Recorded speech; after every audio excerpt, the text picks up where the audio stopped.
வணக்கம் சார். வணக்கம் சார். சொல்லுங்க சார். திருப்பரங்குன்றம் மலை உச்சியில தீபம் ஏற்றுவதற்கான ஜி.ஆர். சுவாமிநாதன் பிறப்பித்த உத்தரவை ரத்து செய்ய வேண்டும் சொல்லி அரசு மேல்முறையீடு பண்ணியிருந்தாங்க. அதனுடைய விசாரணை இன்றுல அதிரடியான உத்தரவு பிறப்பிச்சிருக்காங்க. இந்த விசாரணையை எப்படி பாக்குறீங்க சார் நீங்க இந்த உத்தரவையும்? சிறப்பான தீர்ப்பு, நியாயமான தீர்ப்பு, சட்டத்துக்கு உட்பட்ட தீர்ப்பு. Justice delivered should be done which has to be appeared to be done. அதுதான் ஜஸ்டிஸ் டெலிவரி சிஸ்டத்தோட முக்கியமான கோட்பாடு. அந்த கோட்பாடு இந்த தீர்ப்புல நிறைவேற்றப்பட்டிருக்கு. இதுல அரசே காரணம் அப்படின்ற சுட்டி காட்டியிருக்காங்கல்ல சார். அரசியல் காரணம்னு சொல்றதை விட தர்மம் ரட்சிக்கும் அப்படின்றது தர்மத்துடைய பாலிசி. நீதிமன்றங்கள் சட்டத்துக்கு உட்பட்டது. சட்டத்தின் வழிமுறையில தான் கான்ஸ்டிடியூஷன்.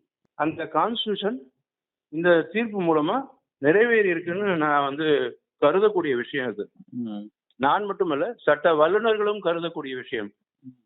சட்டம் ஒழுங்கு பிரச்சனை என்பது அதிகாரிகள் தங்களுக்காக ஏற்படுத்திக்கூடிய ஒரு கற்பனை அப்படின்னு சொல்லியிருக்காரு சார், சுட்டி காட்டியிருக்காரு. தமிழக அரசு தான் முழுக்க காரணம் காட்டியிருக்காங்களா சார் நீதிபதிகள்? ஆமா, தமிழக அரசு மேலதான் தவறு. நான் முதல் நாள்ல இருந்தே இந்த விஷயத்த நான் சொல்லியிருக்கேன். சட்டம் சட்டத்துக்கு தர்மத்துக்கும் கடமைகளுக்கும் நீதிபதிகள் டெலிவரி சிஸ்டம் ரொம்ப முக்கியம். அதை நீதிபதிகள் கரெக்டா செஞ்சிருக்காங்க. Justice delivery system is supreme.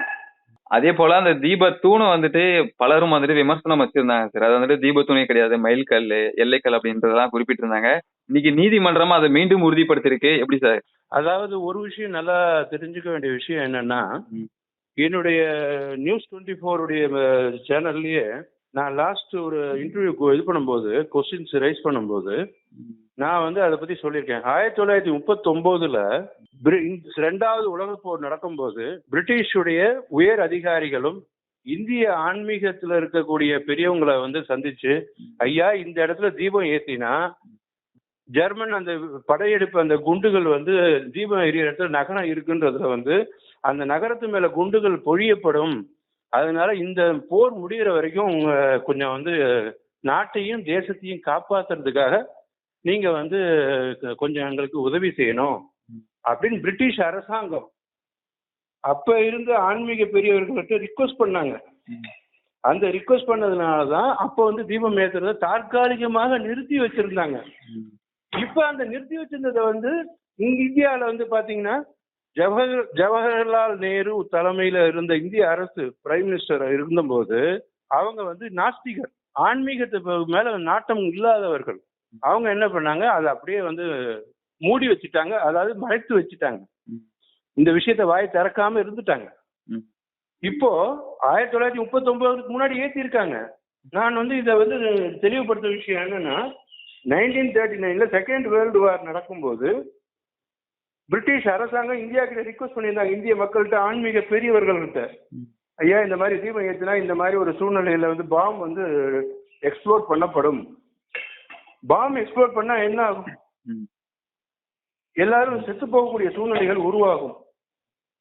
அதனால இந்திய ஆன்மீக பெரியவர்கள் தேசத்தோட நன்மைக்காக அன்னைக்கு அந்த விஷயத்த சகிச்சுக்கிட்டாங்க, சட்டப்பூர்வமாக சகிச்சுக்கிட்டாங்க. சரி, மக்களுக்கு பாதிப்பு ஏற்படக்கூடாது அப்படின்னு. இப்போ அந்த விஷயத்த திருப்பி வெளில கொண்டு வந்திருக்காங்க, அவ்வளவுதான். இதுல எதுவும் தவறு இருக்கிற மாதிரி எனக்கு தெரியல. சட்டப்பூர்வமாகவும் ஆதாரபூர்வமாகவும் justice appear to be done. அதுதான் இந்த விஷயத்த ரொம்ப முக்கியம். இந்த இதை நான் என்னுடைய முந்தைய எதிரியே நான் சொல்லியிருக்கேன்.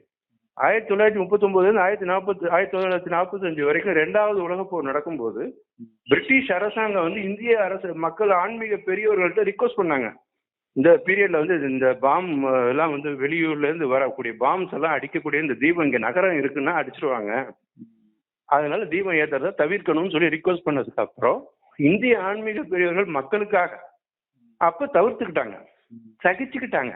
இப்ப அதை இல்லவே இல்லைன்னு எங்கெல்லாம் மறைச்சு இப்ப சட்டப்பூர்வமா வெளியில வந்திருக்கு, அவ்வளவுதான். ஜி சொல்லுங்க சார்.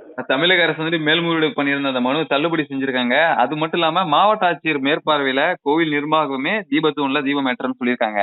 இப்ப கோவில் நிர்வாகம் என்ன சார் பண்ணுவாங்க அடுத்தது? தமிழக அரசு இந்த விஷயத்துல இன்னொரு விஷயமும் உங்களுக்கு தெரிவிக்க வேண்டிய விஷயம் இருக்கு. High court division bench has given a judgment and ordered the high court collector to make supervise the thing. இதுக்கும் நடுவுல இன்னொரு விஷயம் இருக்கு.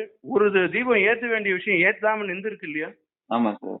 அது வந்து தைப்பூசத்தன்னைக்கு ஏத்தலான்னு சாஸ்திரம் சொல்லி இருக்கு. எப்படின்னா ஒரு பௌர்ணமி அணியில ஒரு பண்டிகை நடக்க வேண்டிய பண்டிகை சில காரணங்கள்னால நடக்கல அப்படின்னா அடுத்து ஏற்படக்கூடிய முக்கியமான நிகழ்வான அடுத்த பௌர்ணமியில அந்த தீபம் ஏத்தலான்னு வந்து சாஸ்திரங்களும் இந்தியாவை பொறுத்த வரைக்கும் சாஸ்திரங்கள் கஸ்டம்ஸ் அண்ட் யூசேஜ்னு சொல்லுவாங்க. அந்த கஸ்டம்ஸ் அண்ட் யூசேஜ் படி திருப்பி தீபம் ஏற்ற வேண்டிய நாள் வந்து தைப்பூசத்தன்னைக்கு ஏத்தலாம்னு சாஸ்திரம் சொல்லுது. இது சட்டப்பூர்வமானது. இதுக்கான மனுக்கள் வந்து சட்டப்பூர்வமா அங்கீகரிக்கப்படும். இப்ப தமிழக அரசு என்ன சார் அடுத்த கட்ட நடவடிக்கையா போவாங்க? இப்ப வந்து தமிழக அரசு வந்து ஆல்ரெடி எஸ்எல்பி ஒன்னு போயிருக்காங்க சுப்ரீம் கோர்ட்ல. இந்த ரிட் அப்பீல் டிஸ்மிஸ் ஆனதுனால தமிழக அரசு இந்த ரிட் அப்பீல் மேல எஸ்எல்பி போறதுக்கு வாய்ப்புகள் இருக்கு. எந்த மாதிரி வாய்ப்புகள் அப்படின்னா தமிழக அரசுடைய 2 அதிகாரிகள் வந்து கண்டெம்ட்ல வந்து சிங்கிள் ஜட்ஜு கிட்ட இருக்காங்க. அவங்களுடைய இதை காப்பாற்றக்கூடியதுக்காக தமிழக அரசு வந்து எஸ்எல்பி அப்பீல் போவாங்க. கண்டெம்ட் லெட்டர்ஸ் அண்ட் பேட்டன்ட்லி நான் ஆல்ரெடி ஒரு விஷயம் சொல்லியிருக்கேன்.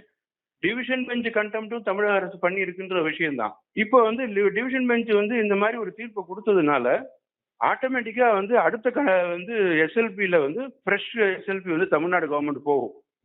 போறதுக்கு அவங்களுக்கு சட்டபூர்வமான அணுகுமுறைகள் இருக்கு.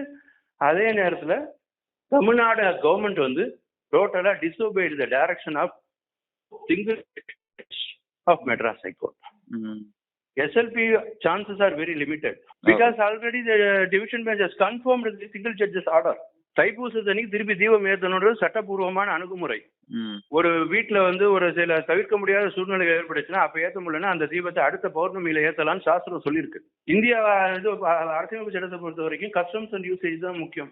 கஸ்டம்ஸ் அண்ட் யூசேஜ் என்ன சொல்லுதுன்னா அடுத்த பௌர்ணமின்றது தைப்பூசம்ன்ற பௌர்ணமி. தைப்பூசத்தன்னைக்கு பௌர்ணமி அன்னைக்கு அந்த தீபத்தை ஏற்றலாம்ன்றது சட்டத்துக்கு உட்பட்டது. கஸ்டம்ஸ் அண்ட் யூசேஜ் பர்மிட் அப்படின்னு சொல்லிட்டு இந்திய அரசியலமைப்பு சட்டம் சொல்லியிருக்கு. நன்றிங்க சார். ஜெய்ஹிந்த், ஜெய் பாரத், வந்தே மாதரம்.